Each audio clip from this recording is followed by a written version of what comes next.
നെടുങ്കണ്ടം ചോറ്റുപാറയിൽ വീട് നോക്കാനേൽപ്പിച്ച അയൽവാസിയായ യുവതി വീടിന്റെ താഴ് അറുത്തുമുറിച്ച് വീട്ടിൽ സൂക്ഷിച്ചിരുന്ന 1.5 പവന്റെ സ്വർണം കവർന്ന കേസിൽ യുവതിയെ നെടുങ്കണ്ടം പോലീസ് അറസ്റ്റ് ചെയ്തു. ഇടുക്കി ലൈവ് വാർത്തകൾ നിങ്ങൾക്കായി അവതരിപ്പിക്കുന്നത് presented by Santa Monica Study Abroad. പഠിക്കാമിനി അതിരുകളില്ലാതെ.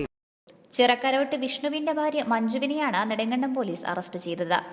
Chottupara Jyothish Bhavan Janardhanan പിള്ളയുടെ വീട്ടിൽ നിന്നുമാണ് സ്വർണം മോഷണം പോയത്. ഈ മാസം 1-നായിരുന്നു സംഭവം. വീട്ടുകാർ വീട് പൂട്ടി വെളുപ്പിന് 4:30 തിരുവനന്തപുരത്ത് കല്യാണ നിശ്ചയത്തിന് പോയതായിരുന്നു. പശുവിന് തീറ്റ കൊടുക്കാനും വീട് കാവലിനും മറ്റുമായി ഇവരെ ചുമതലപ്പെടുത്തിയിരുന്നു. വീട്ടുകാർ രാത്രി തിരികെ വന്നപ്പോൾ താഴെ അറുത്ത നിലയിൽ കാണപ്പെട്ടു. എന്നാൽ വീട്ടിൽ മോഷണം നടന്നതിന്റെ ലക്ഷണങ്ങളൊന്നുമില്ലായിരുന്നു. മേശയിലിരുന്ന പണവും അലമാരയിൽ സൂക്ഷിച്ചിരുന്ന സ്വർണവും യഥാസ്ഥാനത്തിരിപ്പുണ്ടായിരുന്നു. എന്നാൽ ഭിത്തിയിൽ തൂക്കിയിട്ടിരുന്ന ബാഗിൽ ഡപ്പിയിൽ സൂക്ഷിച്ചിരുന്ന 1.5 പവന്റെ മാല മോഷണം പോയതായി കണ്ടെത്തി. മഞ്ജുവിനോട് ചോദിച്ചെങ്കിലും നിഷേധിക്കുകയായിരുന്നു. എന്നാൽ പോലീസ് മഞ്ജുവിനെ നിരീക്ഷിച്ചുകൊണ്ടിരുന്നു. തുടർന്ന് നടത്തിയ അന്വേഷണത്തിൽ നെടുങ്കണ്ടത്തെ സ്വർണ്ണക്കടയിൽ മാല വിറ്റ് മോതിരവും പണവും വാങ്ങിയതായും വീണ്ടും ബുധനാഴ്ച ആ മോതിരം വിറ്റ് പണം വാങ്ങിയതായി അറിഞ്ഞു. തുടർന്ന് നടത്തിയ അന്വേഷണത്തിൽ നഷ്ടപ്പെട്ട സ്വർണമാണെന്ന് തിരിച്ചറിഞ്ഞു.